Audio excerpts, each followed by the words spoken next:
here we go, ladies. Excited to do this one. Shout out video number 2. We are essentially halfway through the season. So this one is going to be very similar to the last one. There's going to be 3 sections. The first one is a stats review and tourney recap. The second section will be a list of talkables. And then the third section will be an errors review and a couple notes on that. So here we go. Let's get right into this. First of all, we finished 3-2, so that's a pretty good record. You know, anytime you can be on the winning side of things, that's certainly a better place to be than losing. So 3-2 is how we finished. Exactly the same as our record in that last tournament. So we're showing some consistency. I see some good positive things coming out of our play and kind of who we are as a team. I will tell you that we could have easily been 4-1 coming out of that weekend. You know, there's a few things that we're letting get away from us in games where we clearly have an opportunity to win. So I just want to motivate you guys and let you know that, you know, 4-1 could be a record, you know, that we're carving out here in the next few tournaments. So feel good about that. Okay, fielding percentage. As a team, we finished at 9-12. Very similar to the last tournament, like within a couple points. So that 9-12 fielding percentage is represented by y'all having 114 total chances. And you only had 10 errors. So net, really good. If you want to challenge yourselves, okay, get up to 950 and stay and operate there. That's tough. There's a lot of focus that has to happen to operate. You know, I mean, we feel like we're a pretty tight defense now, right? And we're 9-12. So 950 is certainly not out of reach. But it just takes a little bit different style of focus. And I think y'all can get there. That should be one of our team goals, you know. Try to get out of a tournament operating at 950. Offensively, our team batting average was 284. Not terrible. You know, our team standard is 275 and above. So it meets that criteria. But that's a little bit low for us based on how we performed in that last tournament, you know. So it's still all good things. You know, in my mind, I don't see that as a negative. I just see it as a place for us to immediately be able to point to and say, oh, well, that's easy. This is why this happened. As a whole, in terms of a review of that tournament, thinking about our global performance as a team, defensively, okay, again, said this already 100 times, but pretty solid. For the most part, all of y'all performed above the team standard of 850. And, you know, cut out a few silly errors and, you know, really we're even higher than 912. You know, we'll talk about the errors later. Some of those were very minor, minimal. We're calling them silly. But anyway, could easily have been much higher. So our defense right now is looking good. Offensively, as a whole, I'm going to use the word regress because I think last tournament we posted like, I don't know, 360 or something. And I really like it when we're, as a team, operating around that 350 mark. We have a lot of fun. Our defense, you know, we can usually depend on that at all times. So, you know, coming out of that tournament at, I don't know, 284? It's not the end of the world, but I'll tell you real quick that half of the team hit below our standard of 275, which means that, you know, that 284 is a representation of about half the team's work. Okay? These are just constructive criticism comments. You know, I love all you guys. I'm just talking about it in a very direct sense so you guys kind of understand not only how to interpret what I'm saying, but like where to focus your attention and why. And this is how I read the stats, you know. So half of the team hit below our standard of 275. If we fix that in this next tournament, then by default, we'll be up in the 300s. So that should be a goal. One of the things I noticed, just to kind of, I don't know, peel apart that 284 batting average in the last tournament, we had 6 strikeouts looking, and then we had 13 just plain old regular strikeouts. So, it's not like the end of the world, but we got to get better. In that first category, okay, strikeout Ks looking, strikeouts looking. Oh man, I hate to see that as a coach. And we can go back and forth about why it happened and, the umpire, whatever. But when you have 2 strikes on you, that strike zone has to swell to a point where you're taking a swing at a pitch that's a ball off the plate almost, So I'm just trying to give you guys realistic advice about how to convert some of your at-bats into hits. Do not let the umpire make that call, okay? And I get it. If we had one of those terrible umpires, there's no there's no defense for that. But in terms of just analyzing the stats, 6 strikeouts looking and 13 strikeouts. So I would say the first thing from my coaching position is you got to eliminate the K's looking. Go down swinging, okay? And then if I move over and talk about the 13 strikeouts, we just got to be better when we have 2 strikes. Some of us and we're very close, okay? I do not want this to be negative, but we have to learn how to be a little bit more athletic when we have 2 strikes. Some of you guys are still trying to take a full-on swing from, 1 all the way to 5 with all these things that have to happen, rather than changing that swing approach.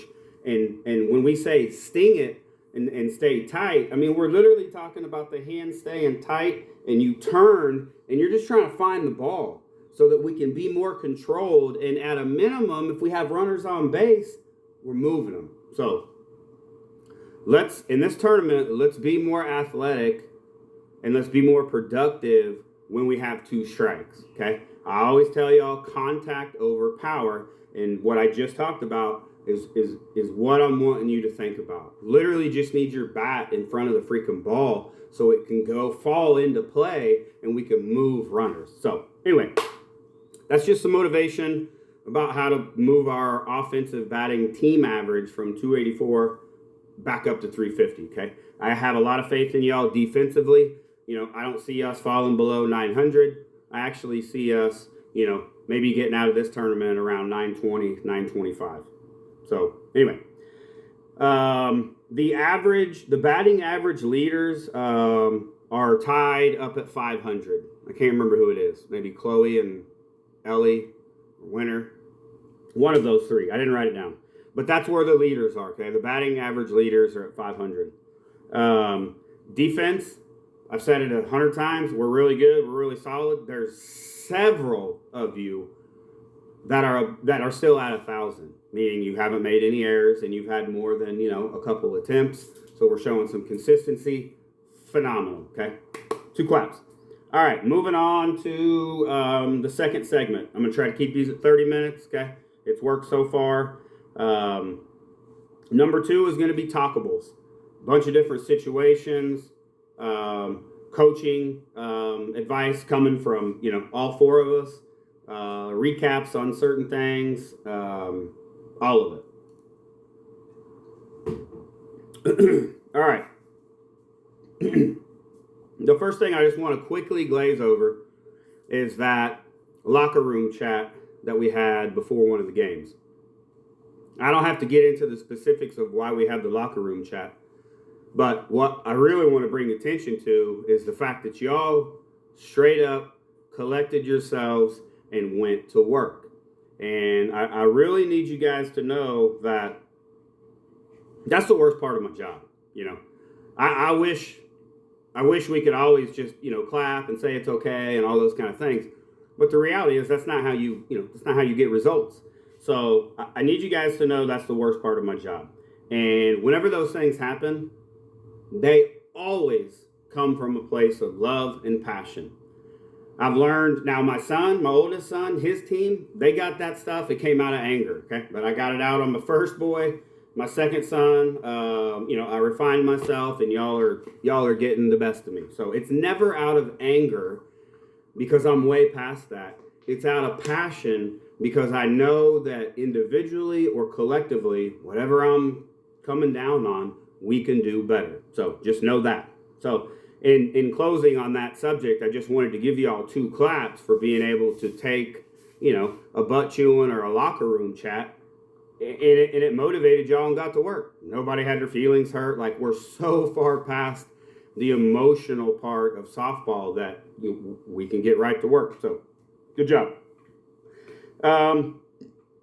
The flow of these talkables is that's the worst thing we're talking about, and it gets lighter from there. Okay, so there's a few things in here that are supposed to have a little bit of a coach's tone to them, but I'm not coming down or condemning anybody, right? The second thing I need to talk about are absences, okay? And at the end of the day, there's something to be understood that missing something like is not the end of the world, right? The sun's going to come up tomorrow.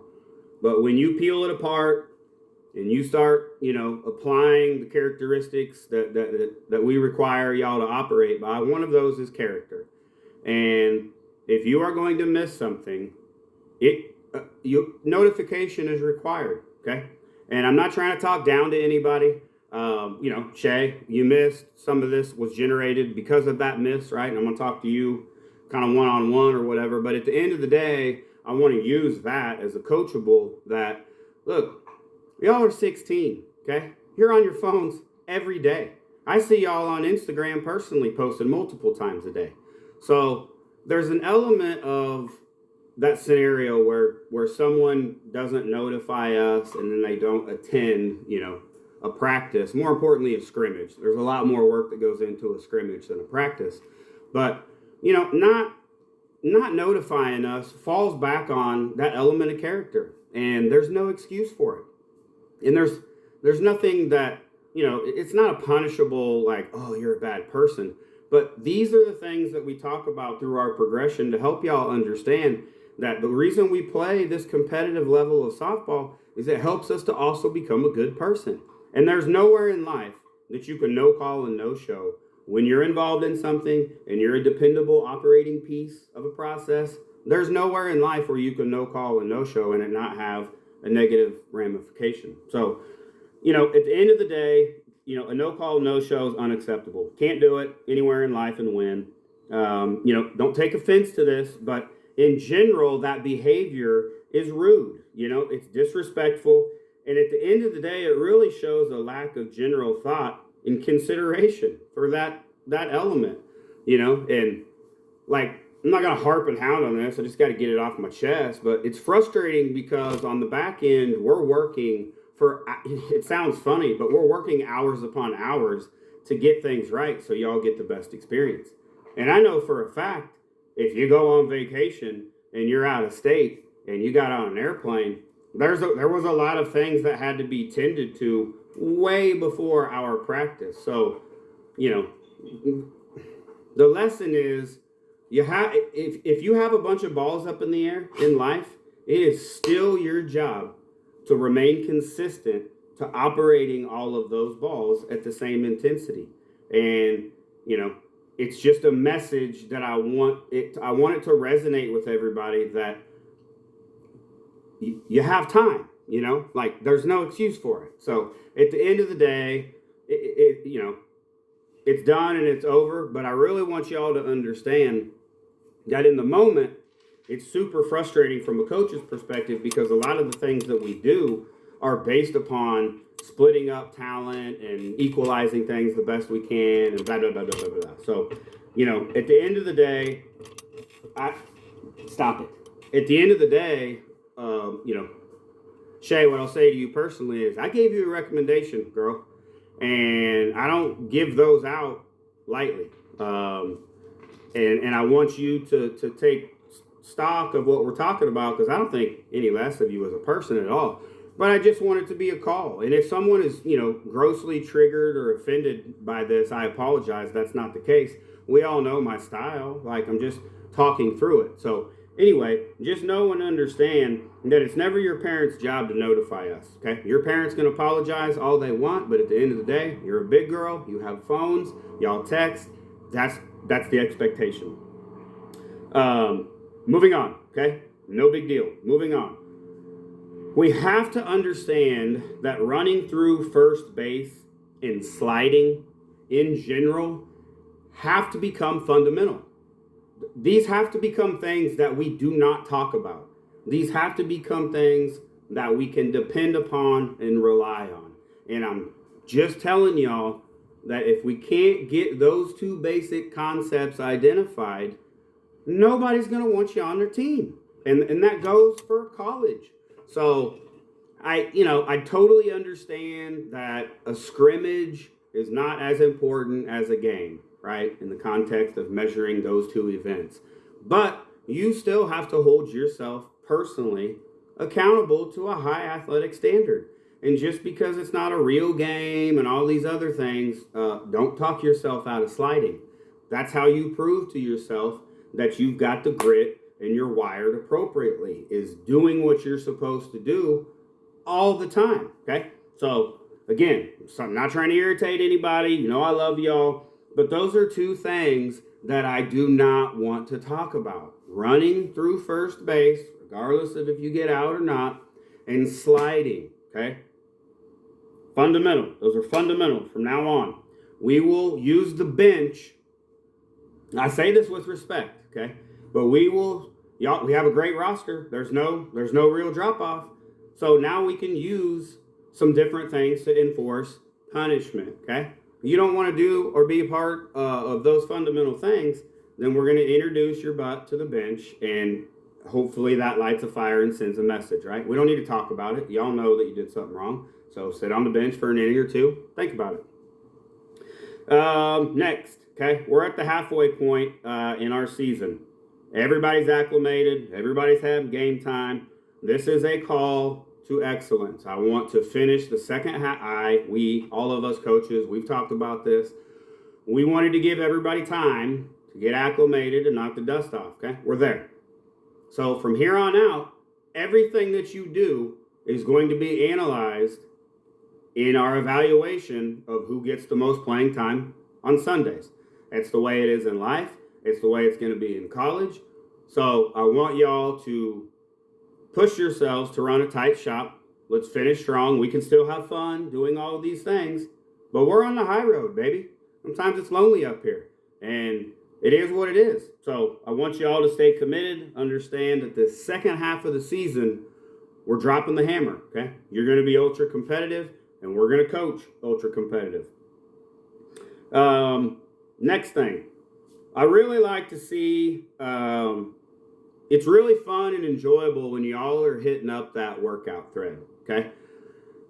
I mean, I see you guys post videos all the time, TikToks of yourself, whatever, doing dances. So it boggles my mind that y'all can't figure out a way to post a video longer than, 3 seconds with one rep. I don't know if that means we're not working or we just don't care about that element of recording ourselves, right, when we're working out, which I get. But at the end of the day, just do it, okay? Let's see more of that because it actually motivates the rest of the team.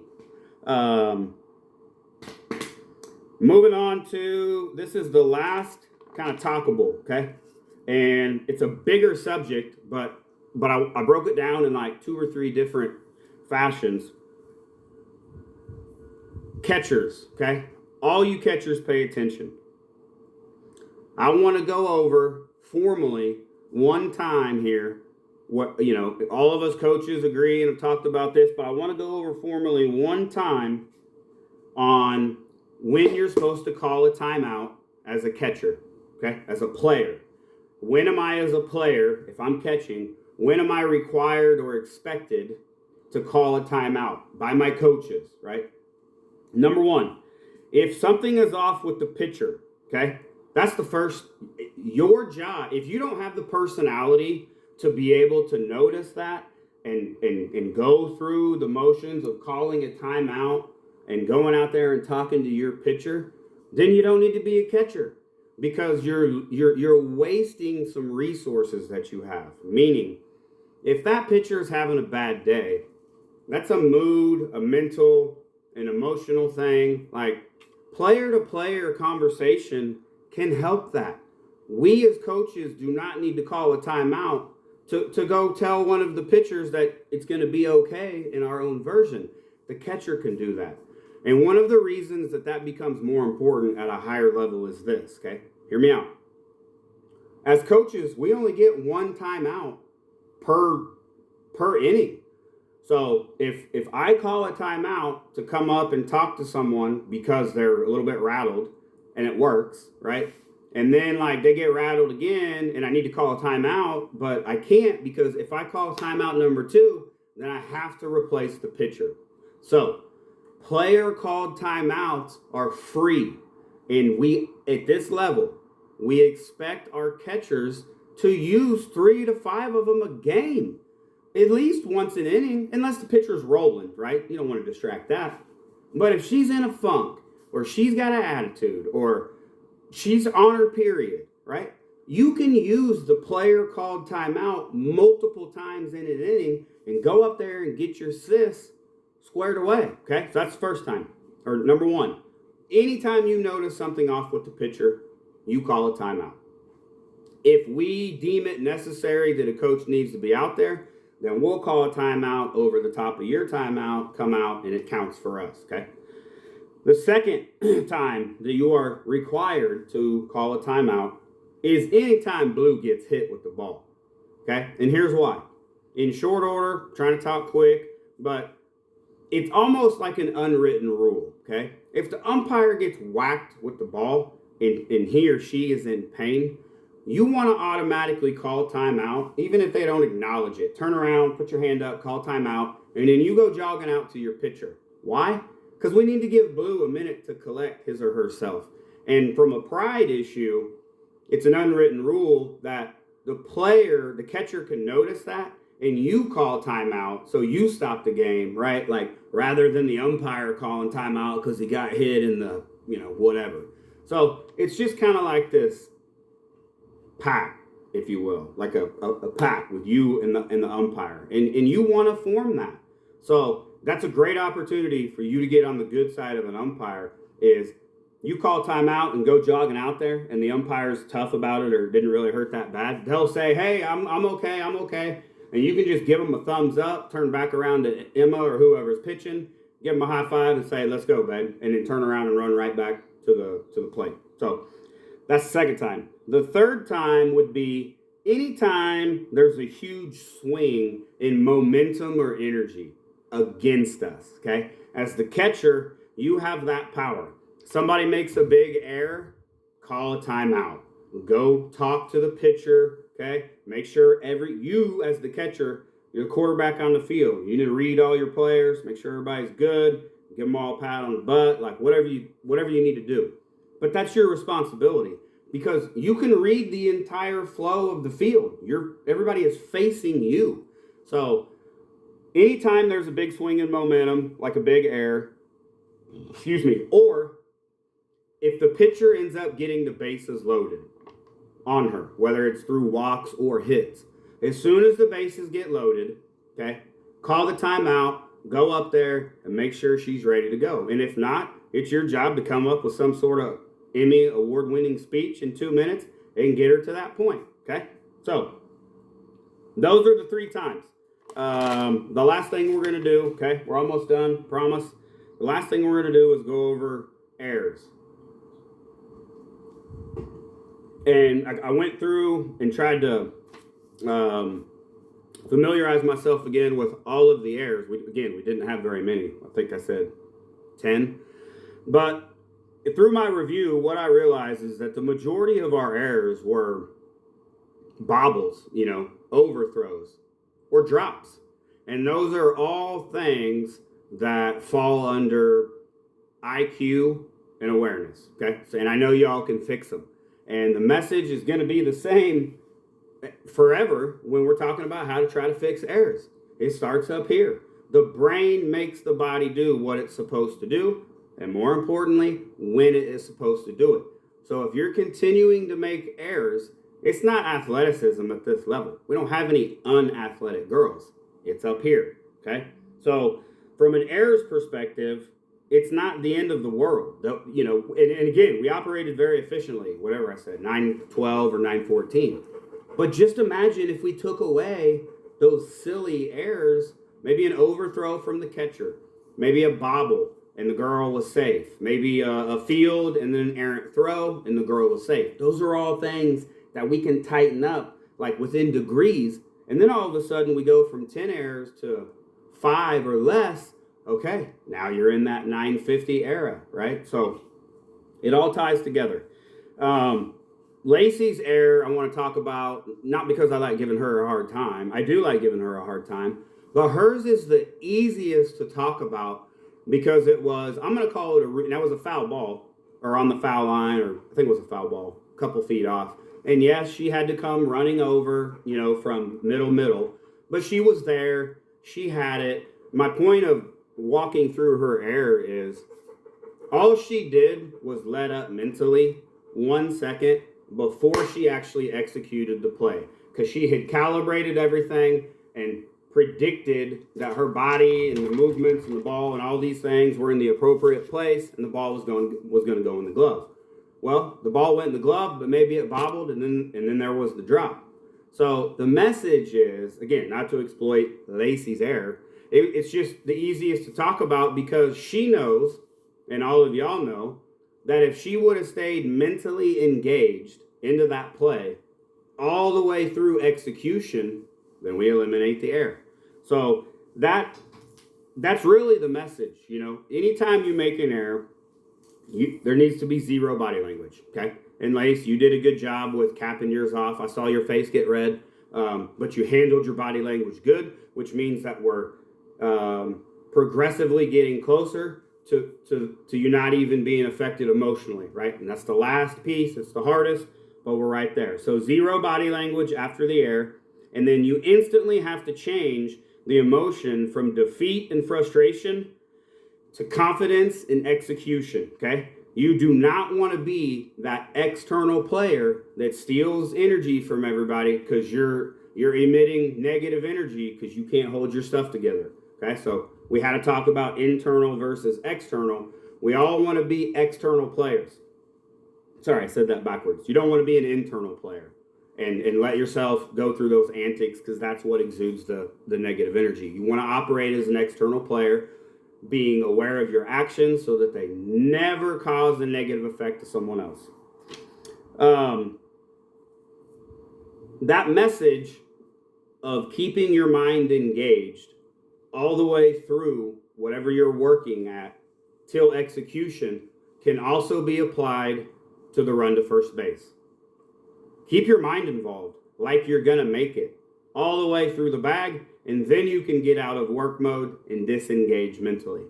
When you run to first base and it's a stand-up single, ball was hit to center field on the ground, and you have a stand-up single, okay? Stop disengaging immediately mentally from that play because you want to play handsy, high five with the first base coach, or you want to laugh and giggle about how you barely got the ball. Stay engaged mentally, killer instinct in that play until it's 100% impossible for you to progress that play. So that mindset, again, we're peeling apart hairs. That's what we do at this level. So the message now is, y'all can work, we know it, but finish, okay? Stay engaged mentally all the way through the process until you achieve execution. Then you can disengage, have a little bit of fun until you have to re-engage mentally for the next job, okay? That's it. I'm super proud of y'all. We've told you 100 times, but I'm going to tell you 101. We're proud of you. 2 claps. Please keep working. Okay, we've got a lot of games this weekend. Looks like the weather is kind of going to be on our side, where we're around the 90s rather than 96 or 7. So get your rest. Make sure you stretch. Okay, get hydrated and come ready to play some ball, baby. Love you guys.